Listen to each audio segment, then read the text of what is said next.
Right, welcome back folks. We're currently in Chiang Mai, where we're about to go and grab a minibus up to Wat Pa Tam Wua, which is a monastery up in the mountains. It's about a 4 or 5 hour journey, so it's going to be a very pretty scenic route. But on arrival, I'm going to get off there and I'm going to live as a monk for possibly 4 or 5 days if I can hack it. Am I drunk? No.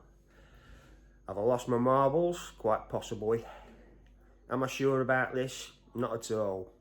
But once I get there and get off the minibus, I haven't got much choice, so don't touch that bloody dial. This is going to be interesting.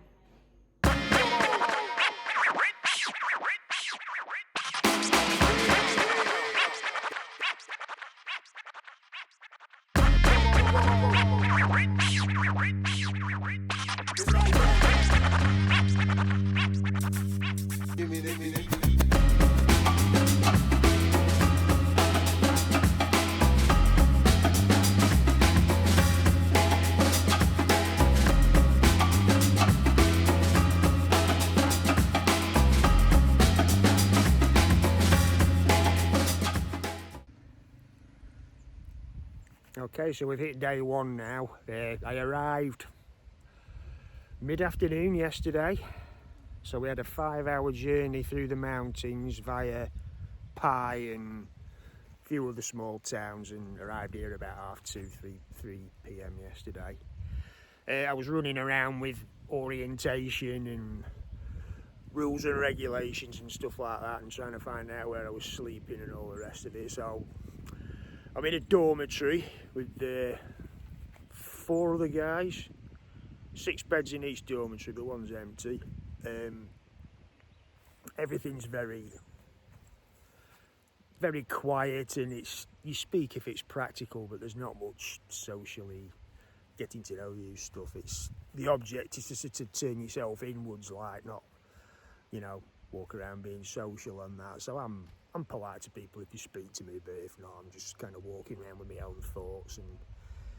And so this morning we were up at, what would it be, 5 o'clock, and then you're supposed to meditate in your room for the first hour, but nobody moved in my room, so I didn't either. So we were up just before 6.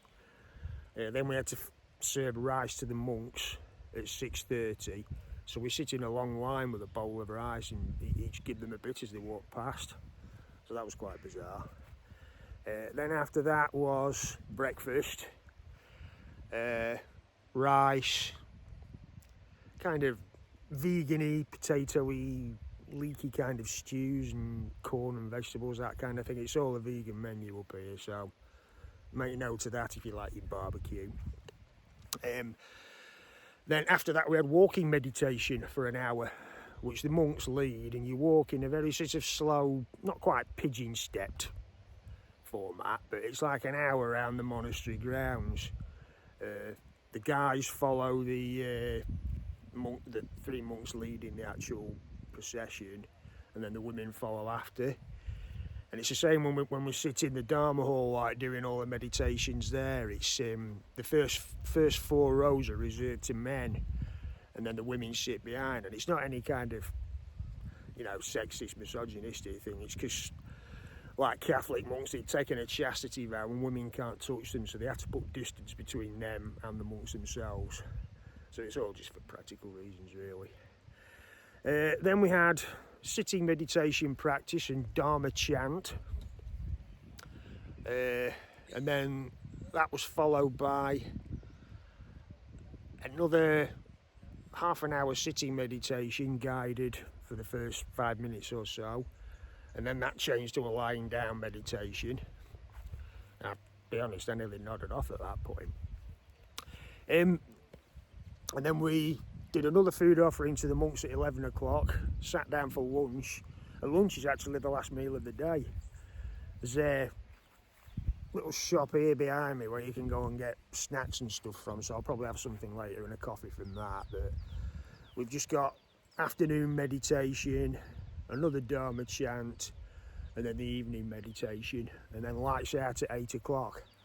So I'm just hoping I sleep a bit better than I did last night, because very hard beds, and it's quite nippy around here as well. It warms up in the day, but it's pretty chilly when you wake up.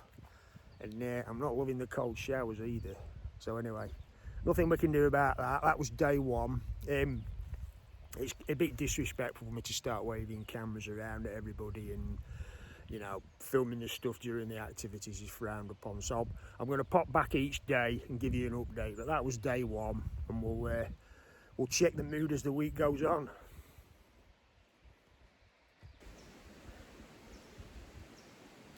Right, yes, it does kind of look like I've sectioned myself, doesn't it, and been checked into a lunatic asylum. Especially yesterday when we were walking up here, seeing everybody dressed like this, walking around barefoot around the grounds, it kind of was a bit unsettling and not really know what to expect. But anyway, day two, how's it going? It's going to be better than day one, definitely. Yesterday, to be honest, I wasn't really feeling it. I was told this is probably quite a common thing when you do this kind of thing, but I didn't get much sleep the first night. Obviously, bed's a bit uncomfortable. The shower was ice cold in the morning. That put me in a bad mood. We went to get our robes, the white shirt and the trousers thing, and looking at these, I ended up picking some that were about 12 sizes too big, and they were coming down and tripping over them, so I had to go back and change them. I found the food a bit bland yesterday. It was rice and sort of brothy, vegetable-y stuff, which didn't have an awful lot of flavour. And then the worst part was I got an absolutely stonking migraine about late afternoon, and it right through to when I went to bed. So probably system resetting, who knows. But today has been much better, hell of a lot better. What have we done today? Obviously up at the same time to do the rice serve monk thing. That's basically the beginning of the day.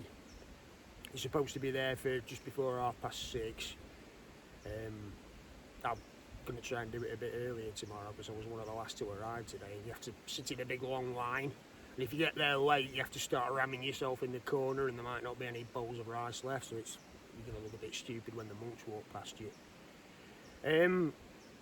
I had a hot shower just after dinner, and that just completely reset me, that did.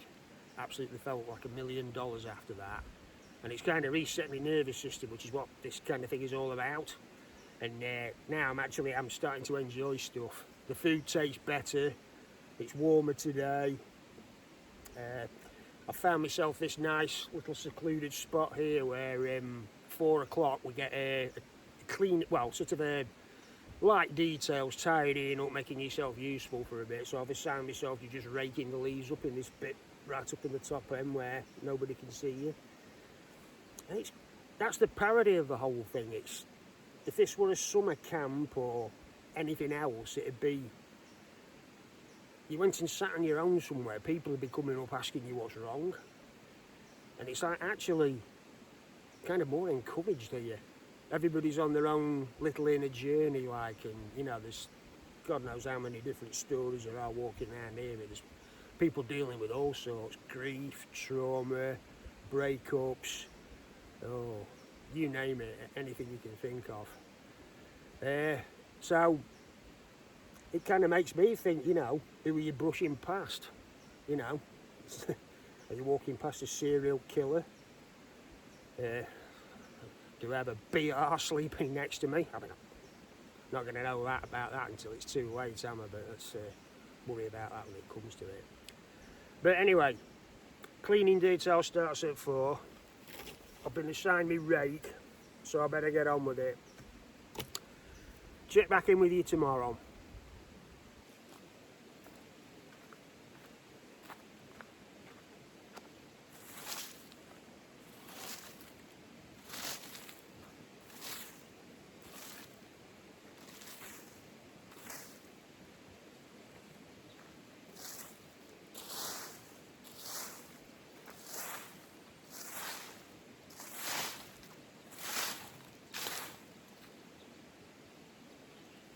Okay, day 3 and I'm back in my little Shangri-La again. We're past the halfway mark now on my spiritual journey. So how's it all going? I think day one I dipped a bit. Yesterday I peaked, and today I've gone somewhere kind of in between. Not bad, but not amazing. But I mean, that's probably quite normal. The food wasn't really up to much today. It was kind of like that watery, brothy, school dinner flavoured kind of thing, with just about everything we had. Breakfast and lunch was very similar. Again, they've got this, what appears to be offal in it, but it's a vegan menu, so how you can recreate offal with vegan ingredients is beyond me. But it kind of looked like, I don't know, like bits of windpipe and lung chopped up. But I mean, it can't have been, can it? It must have been something else. But anyway, I've covered it in chili flakes to sort of improve the taste a bit. And, I mean, it's free and it keeps you alive. You can't expect the rich, can you, when it's a monastery. So the meditations, I think probably the walking one's my favourite. We do one in the morning and one in the afternoon. The one in the morning includes this part of the grounds you can see now, past one of the top temples. And then the other one is we go up past 2 caves, which I'll show you in a short while. It goes up through the forest, up past a small meditation cave, and then the main one, and then another small one.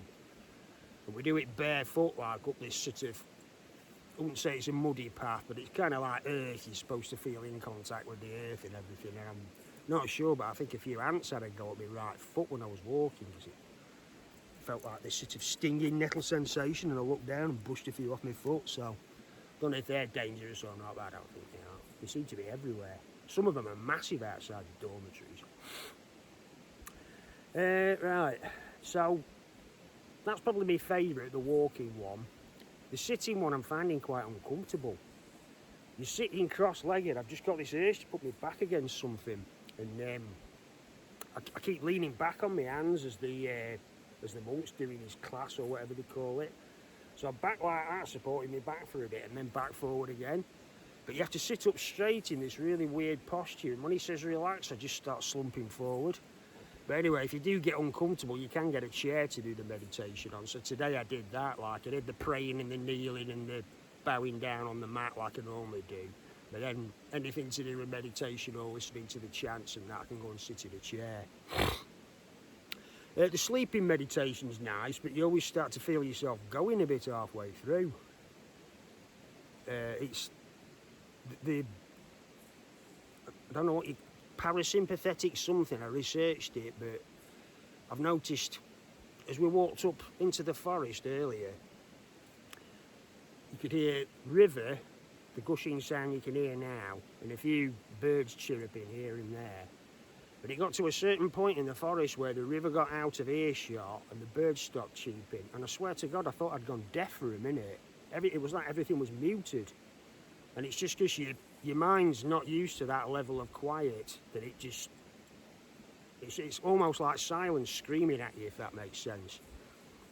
But yeah, it got a bit like that in the sleeping meditation this afternoon, and I felt myself going. I'm sure I heard, I definitely heard somebody snoring about 2 or 3 rows in front of me, and I think someone farted at one point, although that could have been him just dragging the mat across the floor.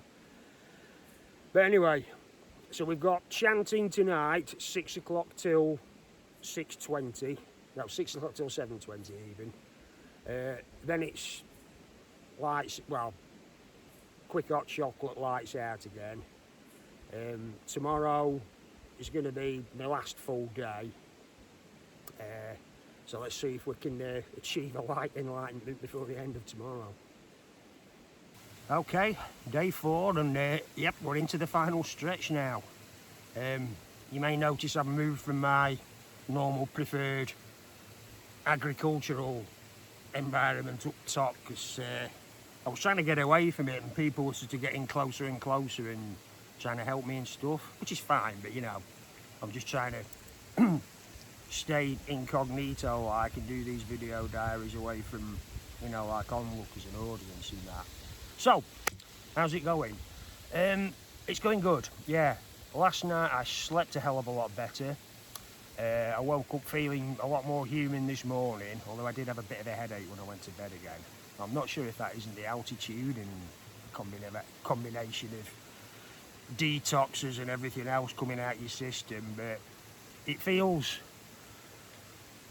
very, very, very calm today. How can I describe it? It's nothing epic or fireworks or anything. It's just a very... You're not looking back anymore. You're not anticipating anything anymore. You're not performing for anyone anymore. There's no pressure to talk to anybody. There's no pressure to make eye contact with anybody. And until you've arrived here and had a few days, that all sounds a bit hostile and a bit cold, but it is in fact the absolute opposite. There's something very safe about just walking past someone and not feeling the need to say hi or introduce yourself or anything. I mean, you know, some people do chat. One thing you can do, if you absolutely want to immerse yourself in the experience 100%, you can get a sticker that says silent to put on your smock, and that way nobody will approach you or talk to you or say anything. But I thought that was probably, at some point, me being me, I'm going to want to say something, aren't I? Like, so that I didn't bother with that, but maybe next time, if there is a next time. So we've done all the meditations now. We've just got one session left tonight, sitting. Sitting was the one I was kind of more uncomfortable with than the others, just because there's nothing to support your back. But for the latter half of yesterday and into today, like, I've had a plastic chair I can sit on. So when you do your praying and your kneeling and everything, you go onto your mat, and then when you want to listen to the chant, do the chants, listen to the abbot tell his funny story in the morning, you can sit down, put a cushion on it like and support your back properly. So I've got through the last 24 hours feeling a lot more comfortable. It's always a way into it, you get comfortable, it's time to go.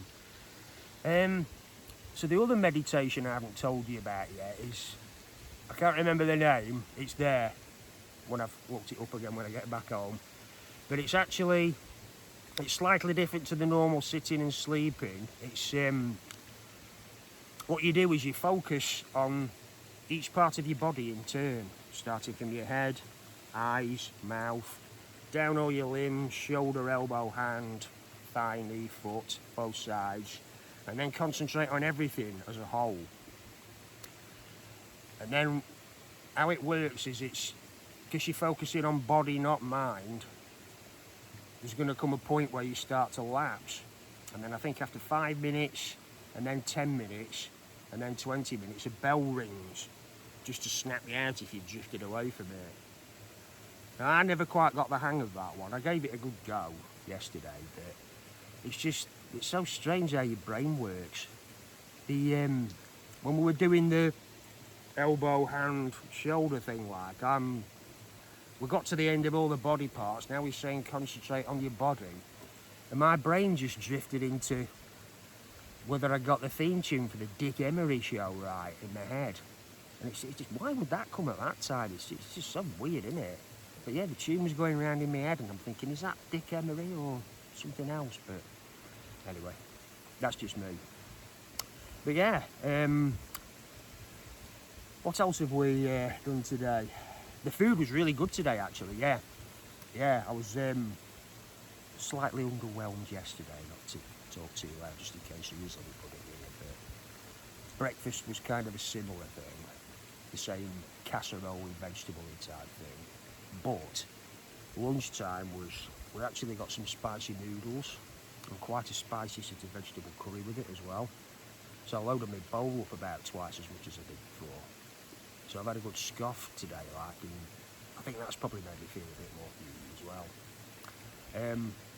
The hot shower's still working okay, so that's a godsend. When you've done your morning chant and everything, getting in those hot showers after the surprising chilliness of the morning up here, it really is like, it's kind of like May back in England in the morning, dew on the grass, you need a coat.